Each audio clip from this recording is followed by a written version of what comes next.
दिनै भैरबकुंड समस्थियाव जोंनि UPPL नि पार्टीनि जि मोनसे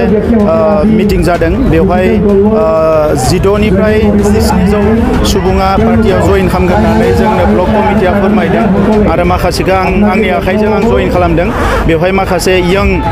युथ लिडारफोर फैदों आरो गुबुन हारिनि इन्टेलेक्चुवेलफोरबो फैदों बिथांमोनखौ आं जइन खालामहोदों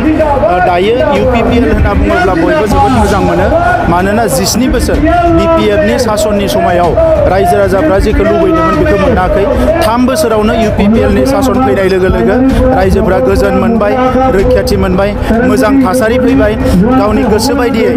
गोसोनि साननाय बायदियै रायजो जानो हानाय मोनसे परिबेस फैबाय बेखौ बयबो रायजो राजाया मोजां मोनदों बेराफारसेथिं बर' हारिनि थाखाय मोजां बाथ्रा जोंनि बिदा फंबायफ्रा दिनै न'आव फैजोबबाय जोङो दायो हारिखौ बोरैहाय दैदेनलांगो बिनि थाखाय खौसे जानानै खामानि मावनांगो बेल' जोंहा थासारि दङ फारसेथिं मोनसे समाव बड'फा उपेन्द्रनाथ ब्रह्मआ बुंदोंमोन संकसनिफ्राय सदियासिम जोंनि रायजोआ जानांगोन दिनै संकसनिफ्राय सदिया नङाब्लाबो गहपुरसिम जोंनि रायजोआ अरनायनि मोनसे खाबु फैबाय दा बेबायदि माखासे समस्थिया जोंहा बांनो थांगासिनो दङ बे गासैबो थासारिखौ नुनानै दिनै रायजो राजाफ्रा लोब लोब फैदों आरो BPFआ बेफोरबायदि खोथाखौ साननो रोङाखैमोन बिथांमोना जौ जुवा गाज्रि साननाय गाज्रि मावनायजों राजखान्थि दैदेनदोंमोन बिखौ दिनै रायजो राजाफ्रा खुनु एक्सेप्ट खालामा मोजां मोना सानैसो गावसोरनि मानसिखौनो बिथांमोना ओरै जइन खालामलाय ओरै जइन खालामलाय खाना जाहोलाय माबालाय बेखौ खालामगासिनो दङ बयनिख्रुइ दुखुनांथाव बाथ्राया बेसो जे गोदो गोदायनिफ्रायनो बयबो दैदेनगिरिफ्रा भाषण होबोबाय गावसोरबो होबाय सुबुं सम्पद नांगौ सुबुं धोन नांगौ IAS IPS नांगौ डाक्टार इन्जिनियार नांगौ खिन्थु दिनै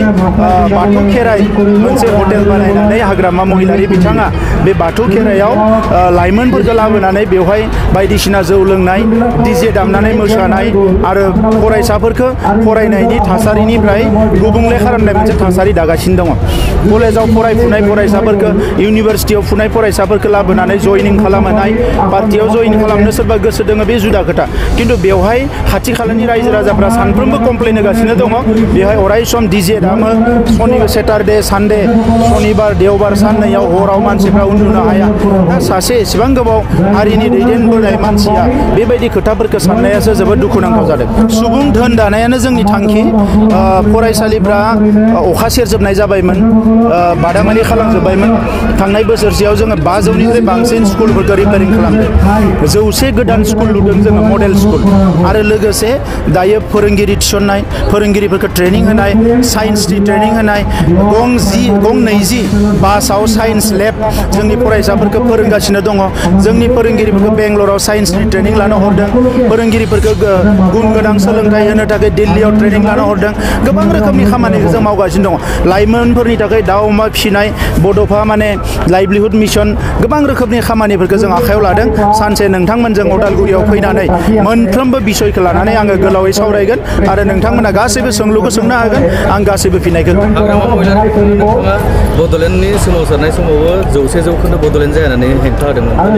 BTR एकर्डनि इमप्लिमेन्ट जानायाव बिथाङा हेंथा हाग्रामा महिलारिया नोंथाङा जेखौ सोंदों बिनि फिननाया मोनसेल' हाग्रामा महिलारिनि गोसो गोरबोआव हारि होननाय बर' फिसा होननाय हारिनि एजेन्डा होननाय जेबो गैया बिथांनि गोसोआव दा मोननैल' खोथा दङ फैसा आरो पावारनि थाखाय बिथाङा बायनोबो हायो फाननोबो हायो सिगिनोबो हायो गावबो माने मालायनियाव बन्दक थानो हायो जि नांगौ बेखौनो खालामनो हायो हारिनि जेसेबां अलखद जागोनब्लाबो बे खोथाखौबो बिथाङा उल्थायनानै बुंनो हायो बिनि गोबां फोरमान जोंनि आखायाव दङ दा नंखायनो हारिया मा सानो बेखौ डिसिसन लानो सम जाबाय जे हारिया जुदि गोग्गो आरो जौगानाय थासारि दानांगौब्ला हाग्रामा महिलारि होननाय मानसिखौ कुनुदिन माने दिनै रायजो राजाफ्रा आरोबाव जायगा होनांगोन होननानै आं साना नोंथांखौ खुलुमनोथ' नांगोन बिथाङा दिनै नङा गाबोन खुलुमनांगोन नाथाय आं खुलुमजानाय नङा मानोना बिथाङा बैसोआव आंनिफ्राय देरसिन बिथांजों खुलुमजानाया आंनि थांखि नङा बर' हारिनो मोनथायखौ लाबोनानै सासे बर' फिसा हिसाबै बर' हारिखौ गेरेमसा हारि दानायाव खामानि मावलांनायासो आंनि थांखि हाग्रामा महिलारि बिथांजों खुलुमजानाय आंनि थांखि नङा सार नोंथाङा बोसोरबानि टारगेटआव बोसोरथामावनो जथेस्थ' मावनो देखायनो हाबाय सार आरो बिदि फिन बोसोरबा फैगौ बोसोरनैयाव जिखिनि खामानि मावगोन बेजों जोंनि माहारिया फैबाय थानाय 20 बा 50 बोसोराव जाहाथे जौगालांबाय थानो हायो बिनि फाउन्डेसनखौ गायनो थाखाय खामानि मावगासिनो दङ मोनफ्रोमबो जिल्लायाव दायो कचिं सेन्टार जागोन मोनफ्रोमबो VCDCआव नलेज सेन्टार जागोन आरो जायखौ जों रायलायो आमेरिका इंलेण्ड जापानफोर बायदि जौगालांनांगौ बिनि माखासे मिशनखौ जों बानायगासिनो दङ आरो बिनि थाखाय गुबुन हादोरफोरजोंबो सोमोन्दो दानानै माखासे खामानिखौ मावगासिनो दङ हारिमुनि बिथिङावनो जा सोलोंथाइनि बिथिङावनो जा जेखौ हाग्रामा महिलारि आरो बिथांनि टीमा सानाखैबो मावाखैबो फरेनाव थांनानै बिथांमोना जौ लोंनानै गिदिंहैदोंमोन बेनिख्रुइ जेबो मावाखैमोन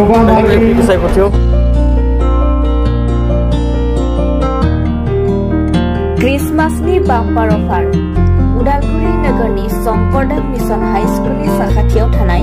रेगे-रेगां दख'ना गलायाव लफाय FNF महर ब्रेन्ड बिबार ब्रेन्ड आर'नाइ ब्रेन्ड जुरिपाट माथानि बायदि बायदि रोखोमनि दख'ना आर'नाइ ब्लाउस फालि आरो बर'नि साबसिन हामसिन आगरनि जिफोरखौ हलसेल आरो रिटेल मोन्नैबो बेसेनाव बायनो हागोन बेनि थाखाय नोंथाङा 7896313108 एबा 8471820909 जानबुं नाम्बाराव सुलाद लानो हागोन।